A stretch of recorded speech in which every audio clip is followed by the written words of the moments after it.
Doctor Absar Ahmad صاحب جو doctor اسرار صاحب کے چھوٹے بھائی اور یہاں رشید ارشد صاحب کے چچا اور سسر، وہ بہت زیادہ بیمار ہو گئے تھے اور وہ ابھی بھی آئی سی یو میں ہیں.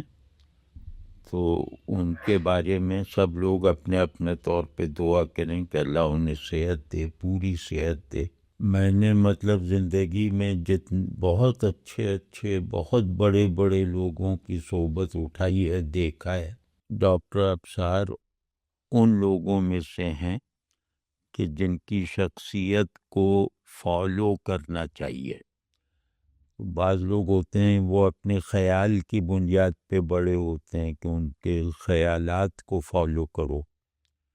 بعض کسی صلاحیت کی وجہ سے بڑے ہوتے ہیں، لیکن دیکھیں بعض لوگ ایسے ہوتے ہیں جو مختلف صلاحیتیں رکھتے ہیں.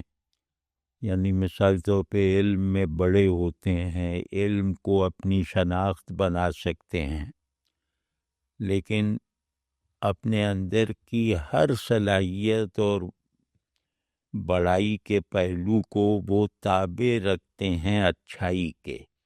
یعنی ان کی شخصیت ان کے ان کمالات سے بہت بڑی ہوتی ہے جو انہوں نے محنت سے حاصل کیے ہوتے ہیں. تو ڈاکٹر ابصار صاحب ہمارے ان چند دوستوں میں سے ہیں جو اس معیار پر بڑے آدمی ہیں. یعنی ان کا باطن ان کے بہترین ذہن سے زیادہ روشن ہے.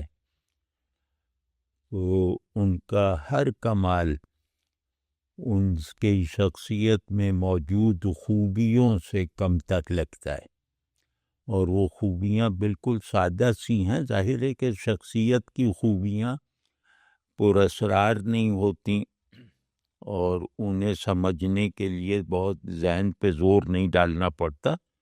وہ سادہ سی فطری خوبیاں اور کمالات ہوتے ہیں.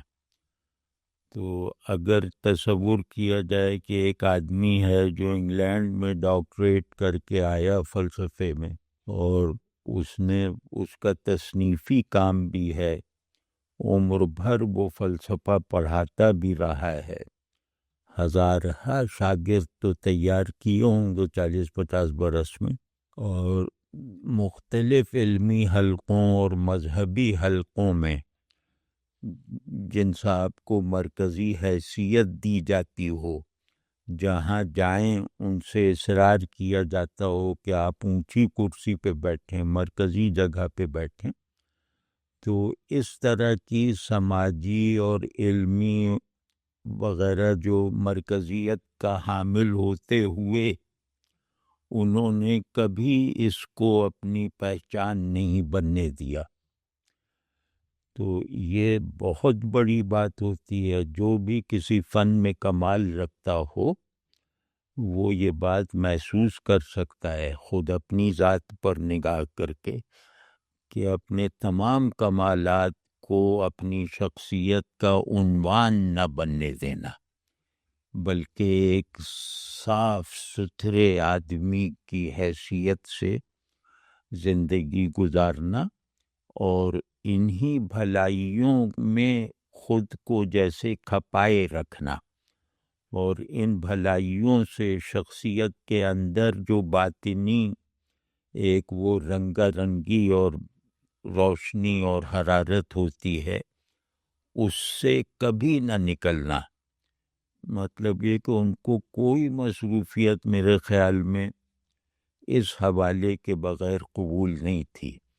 وہ کوئی کمال اپنا ظاہر کر کے اپنی شخصیت کو نقصان نہیں پہنچا سکتے تھے. ان کا جو ایک تصور خیر یا تصور اخلاق تھا جو انہوں نے اپنے دین سے اخذ کیا تھا، تو وہ اگر آپ اخلاقی کمالات کی قرآن شریف سے فہرست بنا لیں، سنت کے مجموعے کو دیکھ کر اس فہرست میں اضافے بھی کر لیں، اور نتیجتاً جیسے اللہ کو مطلوب انسان اس کا ایک خاکہ بن جائے گا نا ان تمام اخلاقی فضائل کو جمع کر کے، تو وہ خاکہ اگر آپ نے ڈاکٹر افسار صاحب کو دیکھا ہے تو ان کی صورت میں بنے گا. مطلب یہ اتنے کامل آدمی تھے. لیکن جو لوگ باطن میں کامل ہوتے ہیں وہ ظاہر میں مٹے ہوئے ہوتے ہیں، یعنی ان کا ہر کمال ان کے اظہار کا راستہ بند کر دیتا ہے. آپ سمجھیں نا، کمال اگر اخلاص کے ساتھ حاصل ہو، اخلاقی کمال، تو وہ کمال کبھی صاحب کمال کو اپنا کمال نہیں محسوس ہوتا، اور وہ اس کا اظہار ہمیشہ معاشرتی اچھائیوں کی صورت میں کرتا ہے، استاد یا پیر یا لیڈر بن کے نہیں کرتا. کیونکہ اسے ایک تو یہ کہ وہ اپنے کمالات سے بے خبر ہوتا ہے. اسے اگر کوئی بتا دے کہ آپ تو بہت اچھے آدمی ہیں تو وہ گھبرا جاتا ہے یا شرما جاتا ہے، یا اس کی سمجھ ہی نہیں آتا کہ یہ کیا کہہ رہے ہیں. تو جو آدمی اپنے موجود کمالات جو ہمیشہ حالت اظہار میں رہتے ہیں، اس کی شخصیت جیسے ایک چراغ کی طرح ہے، اس کے مختلف جیسے کرنوں کی طرح اس سے ظاہر ہوتے رہتے ہیں، حرارت اور روشنی. لیکن یہ کہ وہ یہ سمجھتا ہی نہیں ہے کہ میرے اندر ایسی کوئی بات ہے کہ جس کی بنیاد پر میرا شمار اللہ کے دوستوں میں ہو جائے یا بڑے لوگوں میں ہو جائے. تو وہ ہمیشہ اس کے تمام کمالات اس کے اس انکسار کی وجہ سے، تواضع کی وجہ سے، کیونکہ تواضع اگر شخصیت میں نہیں پیدا ہوئی تو آپ نے کمالات شیطان سے اخذ کیے ہیں. شیطان آپ کی نماز بہت اچھی کروا دے گا، شیطان آپ کی توجہ میں تاثیر پیدا کر دے گا، شیطان آپ سے تمام وہ جو کارنامے انجام دلوا دے گا جو بڑے لوگوں سے ہوتے ہیں، جینوینلی بڑے لوگوں سے ہوتے ہیں. تو اس میں ہر کامل، یہ تو ممکن ہے کہ سب اخلاقی کمالات نہ رکھتا ہو، لیکن یہ ناممکن ہے کہ اس میں تواضع نہ ہو، اس میں سچا انکسار نہ ہو، اس میں اپنے آپ کو یقین کے ساتھ کمتر سمجھنے والا رویہ نہ ہو. یقین کے ساتھ مطلب وہ یقین سے کہہ سکتا ہے کہ اس کے تمام شاگرد جو ہیں وہ اس سے بہت بہتر ہیں، اور وہ ہر جس کو بھی فائدہ پہنچاتا ہے محسن سمجھ کے پہنچاتا ہے. مطلب اگر وہ آپ کو علمی فائدہ پہنچا رہا ہے تو وہ یہ سمجھ کے پہنچا رہا ہے کہ آپ کی خدمت کر کے یا آپ کے کسی کام آ کر وہ اللہ کو خوش کر رہا ہے یا اللہ کی ناراضی سے بچنے کا سامان کر رہا ہے.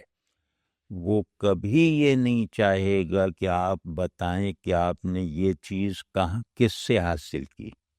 وہ کبھی خلافت در خلافت ان چکروں میں نہیں پڑے گا. وہ ساری زندگی اپنے ذہن اور دوسروں کے حافظے سے اپنے آپ کو مٹانے کی کوشش کرتے ہوئے رہتا ہے. اب یہ چیز جو ہے یہ بہت ہی نایاب، کیا مطلب اب تو شاید 1 ارب میں ایک آدمی میں ہوگی. مطلب 1 ارب بڑے لوگ جو ہیں، جیسے مدارس میں چلے جائیے، خانقاہوں میں چلے جائیے، جہادی تحریکوں میں جو جان دینے پہ بھی راضی ہیں خوشی سے، سب جگہ چلے جائیے، یہ ٹائپ آپ کو نہیں ملے گا. یعنی کہ اللہ جانتا ہے ہوں گے بہت سارے، لیکن یہ کہ وہ کم از کم ہم جن لوگوں کو جانتے ہیں ان میں نہیں ہیں. اور اللہ کا لاکھ لاکھ شکر ہے کہ ہم نے ایسے لوگ دیکھے ہیں جنہیں دیکھنے سے آدمی خود کو بھولنے پہ مجبور ہو جاتا ہے. تو ایک آدمی جیسے ہے نا، بڑی اس کا کیفیت کا آدمی ہے، وہ خود فراموش، اس کی ہر کیفیت اس کی خود فراموشی اور سیلف نیگیشن میں اضافہ کرتی ہے۔ وہ جو بھی حاصل کرتا ہے وہ اپنی قیمت دے کر حاصل کرتا ہے، یعنی کہ زیادہ سے زیادہ خود سے خالی ہوتے ہوئے کمالات سے یا محاسن سے یا خوبیوں سے بھرتا جاتا ہے۔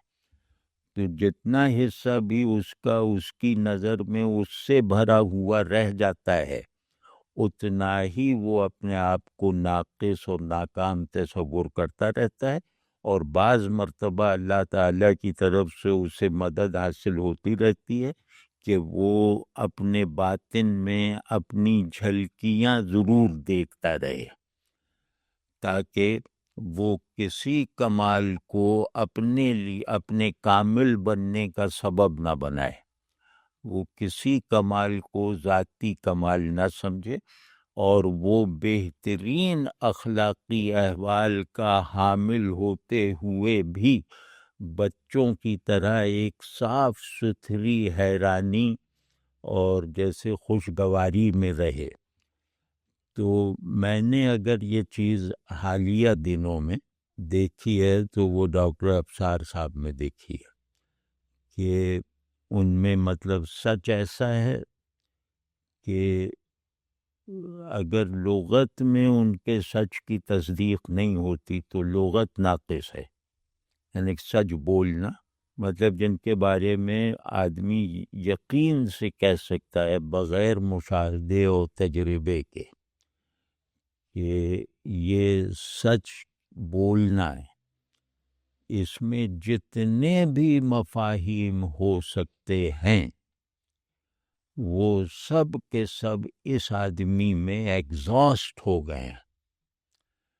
تو سچ کا لفظ جو ہے نا، سچ بولنا، یہ مجھے یقین ہے کہ ڈاکٹر ابصار صاحب کو دیکھ کر یہ پورے مطلب اللہ کے یہاں جواب دہی کا احساس رکھتے ہوئے یہ کہا جا سکتا ہے کہ ان کی گفتار اگر 1 ارب لفظوں میں بھی ہوئی ہے زندگی بھر تو اس میں سے 1 لفظ بھی جھوٹ نہیں ہے، مطلب یہ یقین سے کہا جا سکتا ہے۔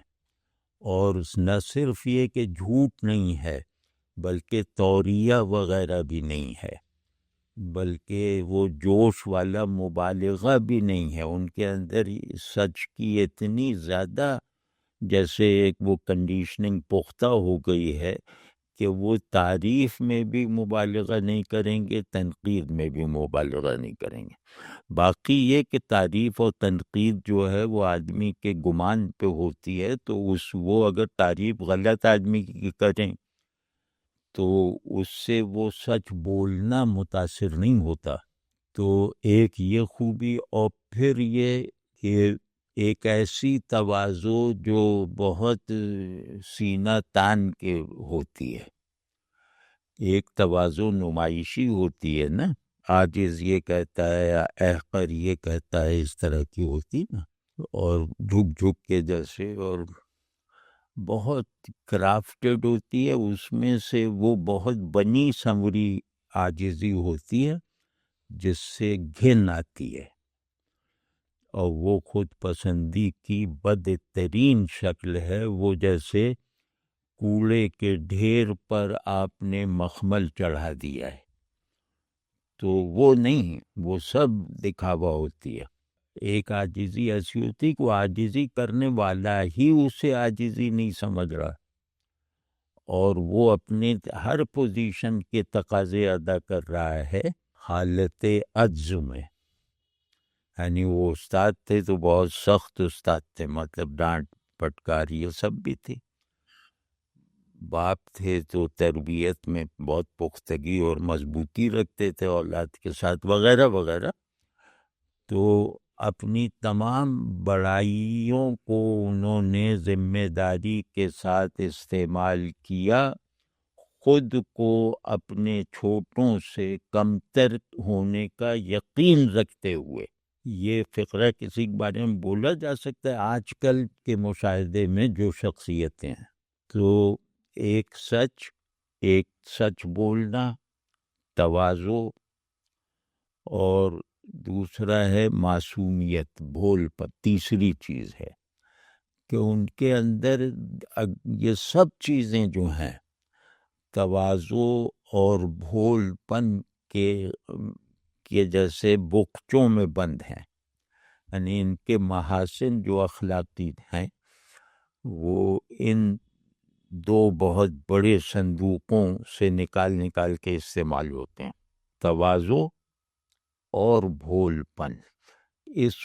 یہ بھول پن اگر صاحب محاسن میں نہ ہو تو وہ اس کو کوئی مطلب غلط گردانے بغیر اسے کہا جائے گا کہ ابھی یہ اخلاق پریکٹس کر رہا ہے، مطلب اس کو حاصل نہیں ہوئے ہیں اچھائیاں، یہ پریکٹس کر رہا ہے۔ بھول پن اگر اس کی طبیعت میں پیدا ہو گیا یا پہلے سے ہے تو اسے اخلاق سیکھنے اور اپنے اندر جذب کرنے کے لیے زیادہ مشق نہیں کرنی پڑتی۔ بھولے لوگ اسفنج کے بڑے بڑے تودوں کی طرح ہوتے ہیں، یہ ہر اچھائی کو چاہے وہ کتنی بڑی ہو، چاہے وہ پہاڑوں کو چورا کر دے، وہ اسے جذب کر لیتے ہیں، کیونکہ وہ اپنے آپ کو اس سے زیادہ کوئی اہمیت دیتے ہی نہیں کہ ہم اسپنج کے بڑے بڑے ٹکڑے ہیں۔ آپ سمجھ، بھولے آدمی کی طرف اللہ رحمت روک کر نہیں کرتا کہ بھولے آدمی پر اللہ جیسے خوش ہو کے اس کے ظرف کو بڑھاتا چلا جاتا ہے اور اس کے دماغ کو اپنے بارے میں متفکر رکھتا ہے، یعنی اپنے بارے میں وہ مشغول نہیں رہتا۔ تو یہ بھول پن جیسے یہ بہت کمیاب ہو گیا ہے، یعنی ہر آدمی بہت چالاک، بہت ذہین اور بہت منطقی اور بہت ویل کیلکولیٹڈ بنتا جا رہا ہے، اسے یہ معلوم ہی نہیں کہ یہ اپنے آپ کو تصنع کے جبڑے میں دیتا جا رہا ہے۔ تصنع ایک عفریت ہے جس کے جبڑے میں وہ اپنے آپ کو دیتا جا رہا ہے کہ میں یہ بھی جانتا ہوں، مجھے کوئی دھوکہ نہیں دے سکتا۔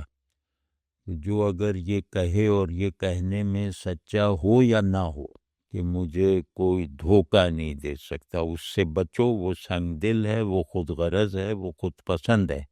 تو یا یہ کہ جس کو اس کے بچے دھوکہ نہ دیں، چکر نہ چلا سکیں اس کے ساتھ، تو وہ صحیح معنوں میں ان بچوں سے محبت نہیں کرتا، اور وہ اس ضروری معصومیت سے جو اخلاق کو شفاف کرتی ہے، اخلاقی محاسن میں کوئی ملاوٹ نہیں ہونے دیتی، یہ معصومیت، تو یہ معصومیت جیسے اخلاق میں سچے ہونے کا انعام ہے۔ اگر میں فرض کیا پہلے بھولا نہیں ہوں اور میں نے جو ہے وہ اللہ سے تعلق میں سچائی اور عاجزی کو اختیار کیا اور رسول اللہ صلی اللہ علیہ وسلم کے لیے ایک پیشن پیدا ہو گیا اور احکام پہ عمل شروع کر دیا، تو پھر جو ہے وہ میں بھولا ہو جاؤں گا، چاہے میں جتنا بڑا بھی دھوکے باز اپنی ذات سے ہوں گا، لیکن یہ کر لینے کے بعد میری کایا کلپ ہو جائے گی، یعنی میں اندر سے بدل جاؤں گا۔ اخلاق کہتے ہی ہیں اندر کے ماحول کو۔ ڈاکٹر افسار صاحب میں تیسری جو بہت قابل قدر اور بہت ایسا لگتا ہے کہ اگر وہ روایت صحیح ہے کہ میری ایک سنت زندہ کرنے والوں کو 100 شہیدوں کا ثواب ملے گا، اگر یہ روایت صحیح ہے تو ڈاکٹر افسار صاحب کو کم از کم 2000 شہیدوں کا ثواب ملنا چاہیے۔ مطلب رسول اللہ صلی اللہ علیہ وسلم کے اسوہ حسنہ کے جو بنیادی نکات یعنی جو تفصیل آپ صلی اللہ علیہ وسلم کے اسوہ حسنہ کی ہے، وہ تفصیل انہوں نے جذب کی ہے۔ رسول اللہ صلی اللہ علیہ وسلم کو نظر میں رکھ کے انہوں نے آدمی بننا سیکھا، ہم لوگ کہتے ہیں ہم مسلمان بن رہے ہیں آپ صلی اللہ علیہ وسلم کی نظر سے، تو وہ یہی سب ہوتا ہے کہ ظواہر تک محدود ہو جاتے ہیں.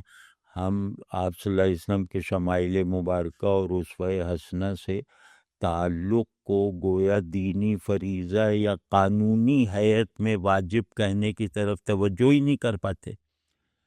تو لیکن بعض لوگ ہوتے ہیں جو کہتے ہیں کہ بھائی آپ صلی اللہ علیہ وسلم افضل البشر ہیں، اس کا مطلب ہے کہ آدمی بننا بھی آپ صلی اللہ علیہ وسلم سے سیکھنا ہے، یعنی معاشرتی اخلاق بھی آپ صلی اللہ علیہ وسلم سے سیکھنا ہے نا.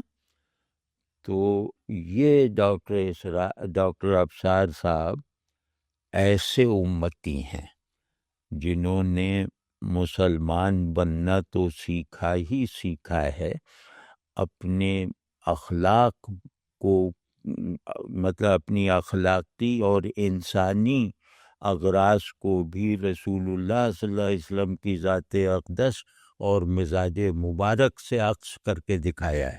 تو یہ میں جو بالکل مطلب اگر میں اس میں دانستہ کوئی مبالغہ کر رہا ہوں تو مطلب میں سزا کے لیے بھی تیار ہوں ڈاکٹر ابصار صاحب کے بارے میں. تیسرا یہ کہ اخلاق کی تجسیم ہوتی ہے، اخلاق کی تعمیل نہیں ہوتی.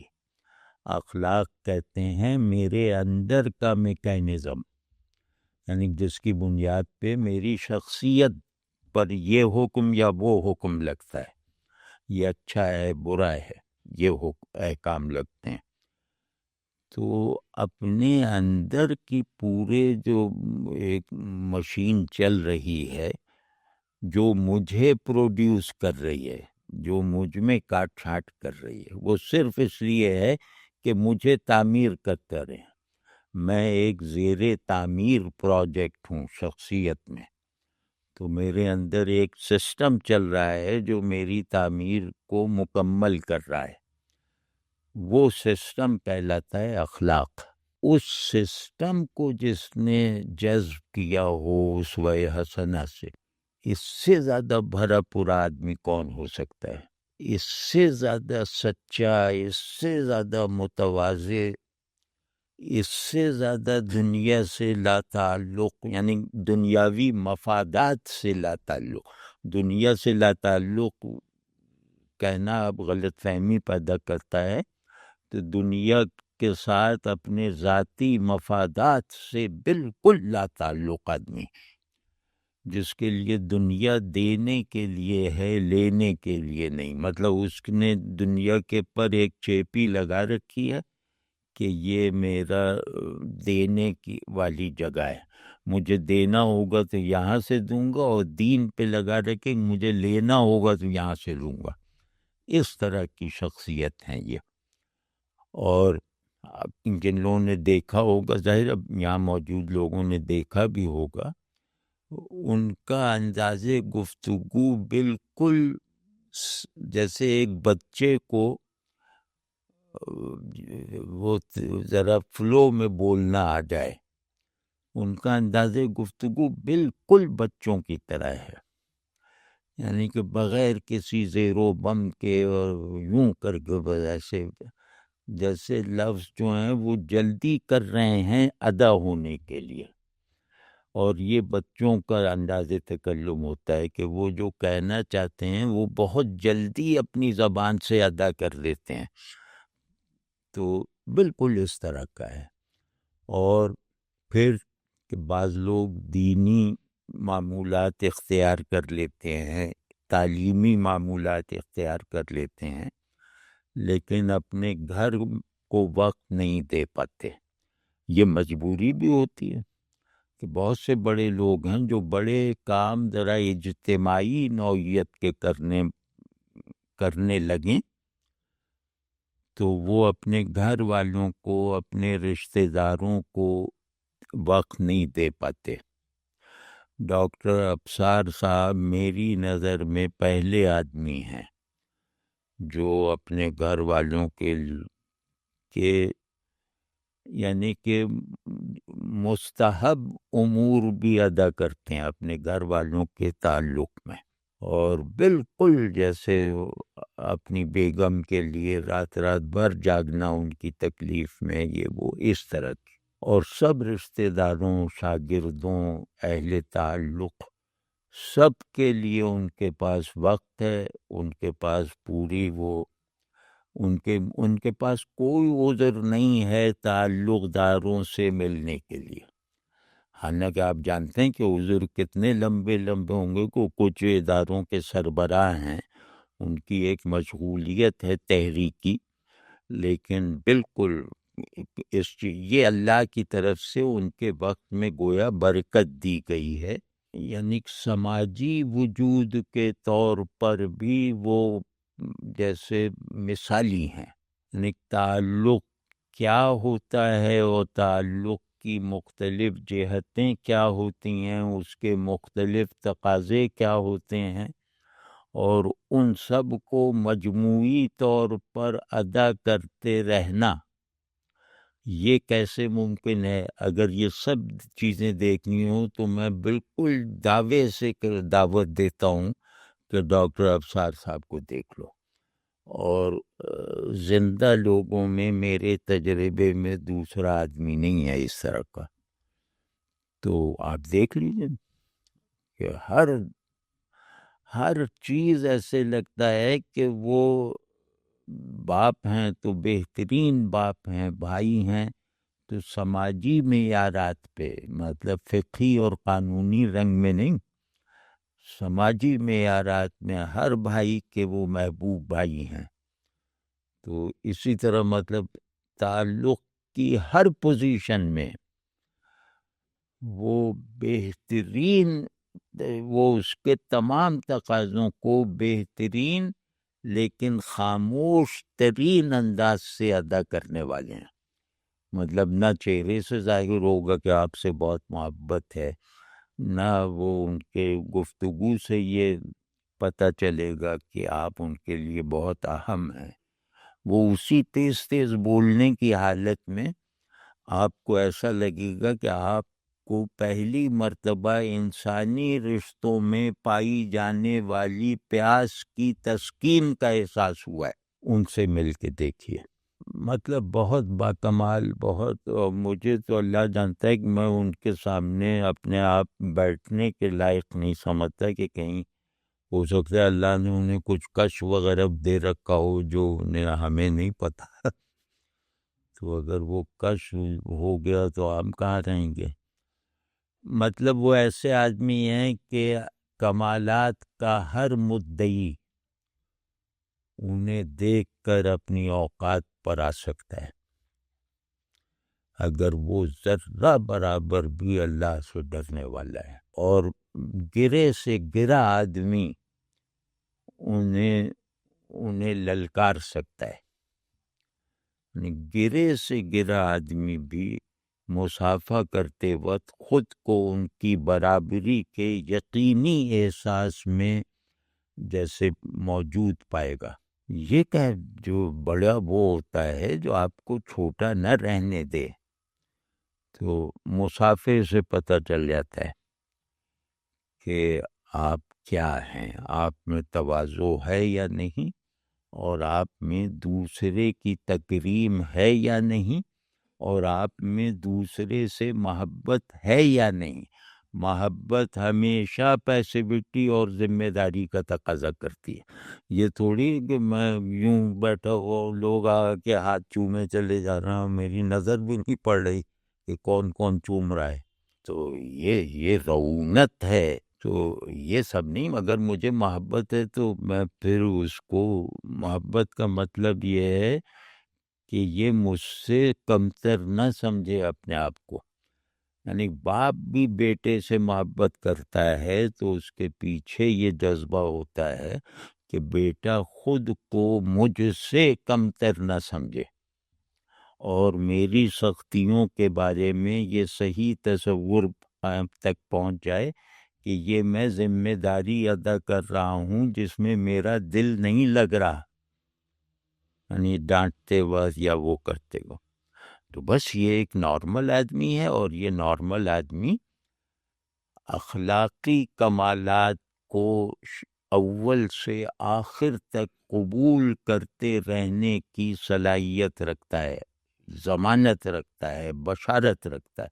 جو بھی خود سے خالی ہونے میں مطلب تسکین پاتا ہے، وہ تمام اخلاقی پھیلاؤ کو اپنے اندر جذب کر سکتا ہے، اور جو بھی اپنے آپ سے بھرا رہنا چاہتا ہے وہ سامنے کے بالکل عمومی اخلاقی تقاضوں کی تکمیل والا مزاج پیدا کر ہی نہیں سکتا۔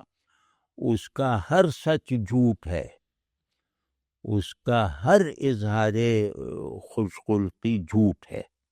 یہ فرق ہوتا ہے آدمیوں کے ٹائپ میں۔ تو سب سے پہلے کسی شخصیت کو دیکھے تو یہ دیکھے کہ اس کے پاس بیٹھ کر مجھے جیسے بہت زیادہ نیچے سر جھکا کے تو نہیں بیٹھنا پڑتا، یا اس کی محبت غیر مشروط تو نہیں ہے، وغیرہ وغیرہ۔ اور اللہ نے ماں باپ کے حقوق کا تقاضا کر کے گویا اس طرح کے مصنوعی رشتوں کو بالکل ایک طرف کر دیا ہے۔ ماں باپ کے حقوق کا اتنی زیادہ زور سے ذکر کیا نا، تو اس کا مطلب یہ کہ ہم رشتوں اور تعلق کی فطری اساس پر رہیں، یعنی جو ماں باپ سے اچھا نہیں ہے وہ کسی سے بھی اچھا نہیں ہو سکتا، اس کی ہر اچھائی دکھاوا ہے، کیونکہ جہاں اللہ نے محبت رکھی ہے جن کے لیے، اور اس محبت میں آزمائش کا پہلو داخل کیا ہے، تو وہیں اگر محبت محسوس نہیں ہوتی، وہ آپ کو بے اختیار نہیں رکھتی، تو آپ دوسرے سے محبت کیسے کریں گے؟ یعنی آپ کی گاڑی میں وہ پیٹرول تو ہے ہی نہیں، تو اب آپ گاڑی چلائیں گے کیسے؟ گاڑی چاہے جتنی بھی چمکاتے رہیں وہ چلے گی کیسے؟ سب لوگ بہت دعا کریں، یہ بہت کرٹیکل کنڈیشن میں اسپتال میں داخل کیے گئے ہیں، اور اب ڈاکٹرز امید دلا رہے ہیں کہ اب اللہ کا شکر ایک بہتری کی طرف ہیں، لیکن یہ کہ وہ بہتری بھی مطلب ایسی نہیں ہے کہ پوری طرح جیسے مطمئن کر دے ان کے دوستوں کو کہ ہاں اب تو یہ گھر آ کے چلیں پھریں گے۔ تو سب لوگ اپنے اپنے طور پہ دعا کریں کہ اللہ ان کو بہترین صحت، بہترین عافیت کے ساتھ لمبی عمر عطا فرمائے۔ ایسے لوگوں کا بہت لمبی عمر پانا یہ ہم لوگوں کے لیے مفید ہے، ہم لوگوں کی ضرورت ہے کہ ایسے لوگ لمبی عمر پائیں۔ میں سن 85 میں ان سے ملا ہوں، مطلب پہلی ملاقات سن 85 میں ہوئی، تو مجھے ملتے ہی محبت ہو گئی، حالانکہ ان کی جو تحریک وغیرہ باتوں میں میری رائے اچھی نہیں تھی، لیکن ان کو ملتے ہی جیسے لگتا تھا کہ ہمارے کوئی مرحوم بڑے سامنے آ گئے، گھر کے بڑے۔ تو ان کی شخصیت میں ایک عجیب پیورٹی اور وہ ایک بہت ٹھوس احساس دلانے والی محبت ہے، وہ ہے گھریلو سی محبت، کہ جیسے آپ اپنے کسی بڑے سے توقع رکھتے ہیں، اس پر انحصار کرنے کی خواہش رکھتے ہیں، لیکن ایسے بڑے نہیں مل رہے جن پر آپ ڈیپینڈ کر سکیں اپنے اخلاقی وجود کے مفادات۔ تو وہ اس طرح کے ہیں کہ ان کو مل کے بس آدمی لگتا ہے کہ یار اب میری کیا ذمہ داری رہ گئی، اب یہی مجھے ٹھیک کر دیں گے۔ یہ بہت بڑی بات ہے، بہت ہی بڑی بات ہے۔ اب اسی کو سمجھنے کہ اتنا اچھا آدمی ہم سے ملے یا نہ ملے وہ ہم پر احسان ہے اللہ کا۔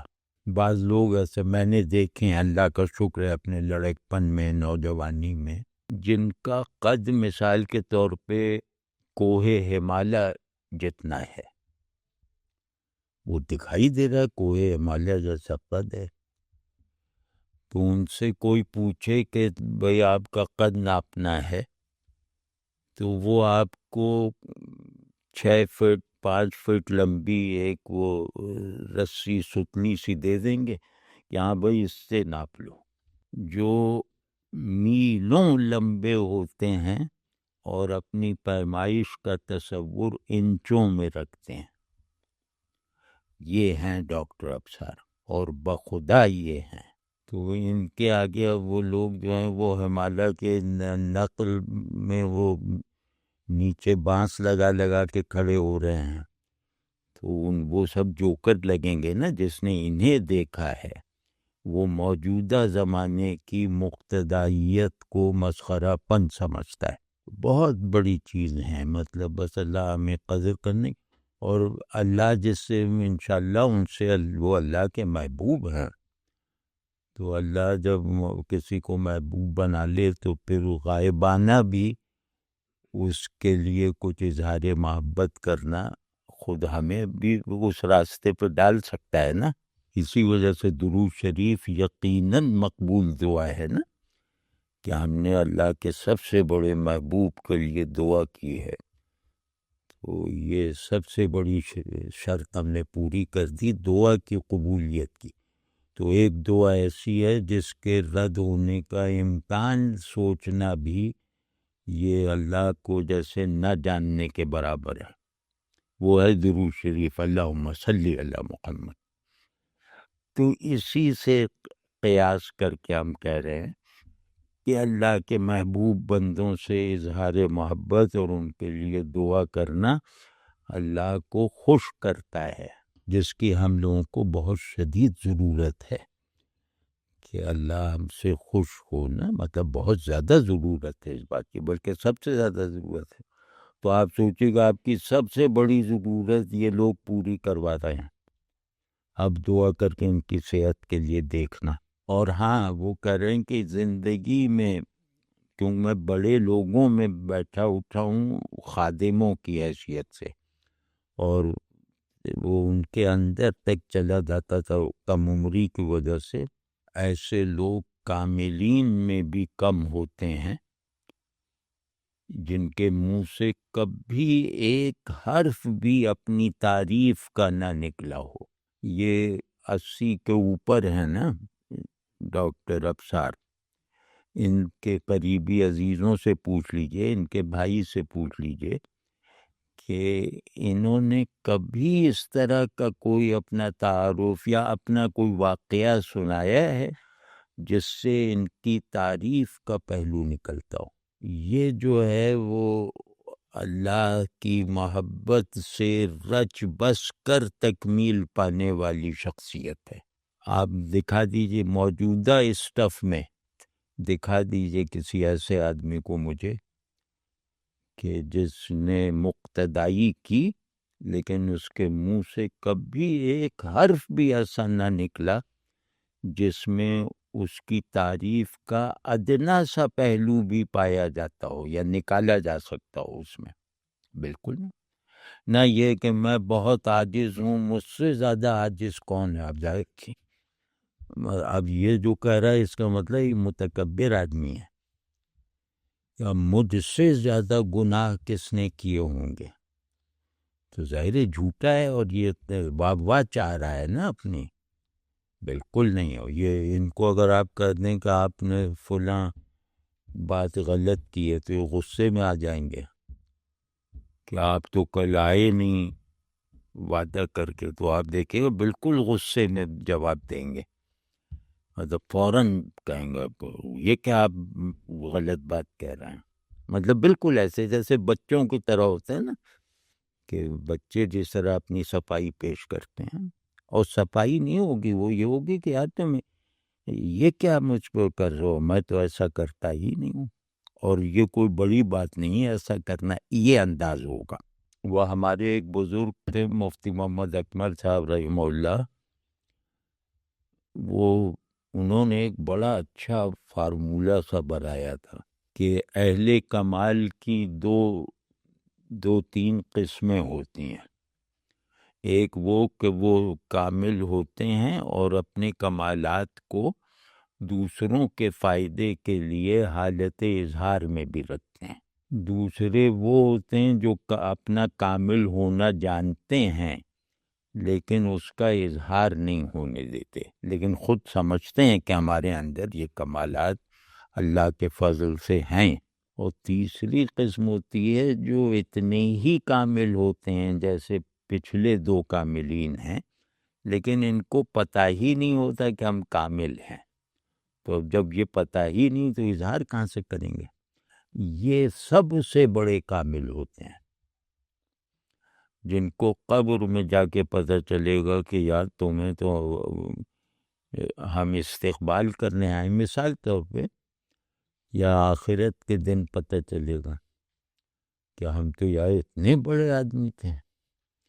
تو ڈاکٹر ابصار انشاءاللہ ان لوگوں میں اٹھائے جائیں گے جو اپنا استقبال دیکھ کر میدان حشر میں حیران رہ جائیں گے، بچوں کی طرح، کہہ رہے یار یہ کیا ہو رہا ہے۔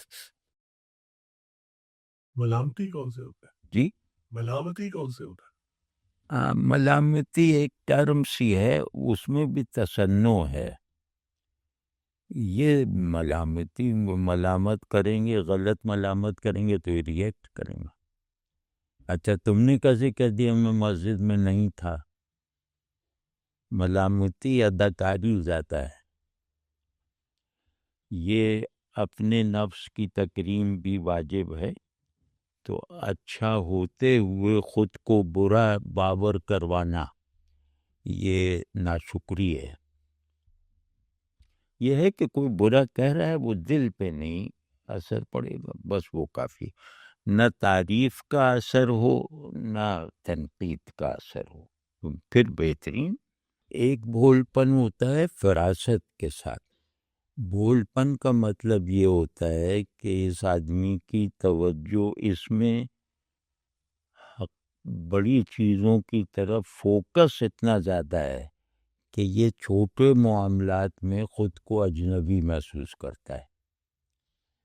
تو کسی بھی جگہ آپ دیکھ لیں کہ جیسے اب سقراط سے بڑا زیادہ بڑائی کا، یعنی انسان جو اپنی قوت سے حاصل کر سکتا ہے وہ تو تصور نہیں کیا جا سکتا۔ تو اس سے کسی نے پوچھا، اس کا نظریہ یہ تھا کہ عورت کے 28 دانت ہوتے ہیں اور مرد کے 32 ہوتے ہیں، اور یہ باقاعدہ جیسے وہ اصرار سے کہتا تھا۔ تو اب اس میں ولڈیورا نے لکھا کہ وہ مسز سوکریٹیز کا منہ کھلوا کے دیکھ لیتا، لیکن یہ کہ اسے یہ جیسے پتہ نہیں کیوں نہیں کیا سب، یہ اس نے اس بھول پن میں نہیں کیا۔ اور اب ولڈیورا کی سمجھ میں آ رہا ہے، سقراط کی سمجھ میں نہیں آیا، اور واقعی نہیں آیا ہوگا۔ تو لیکن کیا کہ اتنی سمجھداری کی بنیاد پہ یہ آدمی سقراط کے آگے سر اٹھا سکتا ہے؟ یعنی یہ بات بھی وہ بہت جیسے چھوٹا بن کے مذاق میں کہہ رہا ہے، مذاق نہیں اڑا سکتے آپ سقراط کا۔ تو یہ جو بھول پن ہے نا، یہ اس طرح کا ہے، یہ فراست کے ساتھ ہوتا ہے۔ میرے حقیقی مفاد میں مجھے کوئی دھوکہ نہیں دے سکتا۔ حقیقی مفاد کیا ہے کہ اللہ کی طرف سے میری توجہ کوئی نہیں ہٹا سکتا۔ اللہ کی حکومت میرے نفس پر ہے، اس میں کوئی بھی آ جائے وہ کمزوری نہیں پیدا کر سکتا، دھوکہ نہیں دے سکتا۔ کوئی مجھ سے 5 نمازوں کی جگہ 4 نہیں پڑھوا سکتا۔ اب یہ عزم ہے اور یہ وہ ہے، اور جتنا میری سمجھ میں دین ہے اس میں کوئی میرے اندر شبہ نہیں پیدا کر سکتا۔ اب باقی رہ کہ آپ 100 روپے کی چیز مجھے 1000 روپے میں بیچ دیں اور میں وہ لے بھی لوں تو یہ اچھائی میں گنا جائے گا۔ اور یا کوئی توہین بھی کر رہا ہے کہ ارے یہ کیا ہے، اس کو ہٹاؤ، یہ اس بات نہیں سمجھے گا، تو سمجھو کہ اللہ نے ایک بہت ہی بڑی آزمائش جو 100 سال تک جاری رہنی چاہیے تھی، اس میں سے آپ کو 1 منٹ میں نکال دیا۔ یہ سب مطلب چیزوں کو اللہ کے حوالے سے دیکھنا والا وہ اتنا نیچرل اور اتنا سادہ اور اتنا شفاف ہوتا ہے کہ مٹی بیچنے والے اسے اپنی مٹی بیچ جاتے ہیں، کیونکہ اسے پتہ ہی نہیں مٹی میں کیا میرے لیے ہے۔ اور پھر اچھا آدمی ہمیشہ دوسرے پر خوشگمان ہوتا ہے، تو وہ خوشگمانی جو ہے، خوشگمانی واجب ہے، تو خوشگمانی کہاں رہ گئی ہے؟ چالاک آدمیوں میں خوشگمانی ہوتی ہے؟ یہ جو بلکہ یہ اچھی بات ہے کہ جو خوشگمان ہے دوسروں کے لیے وہ بھولا ہے۔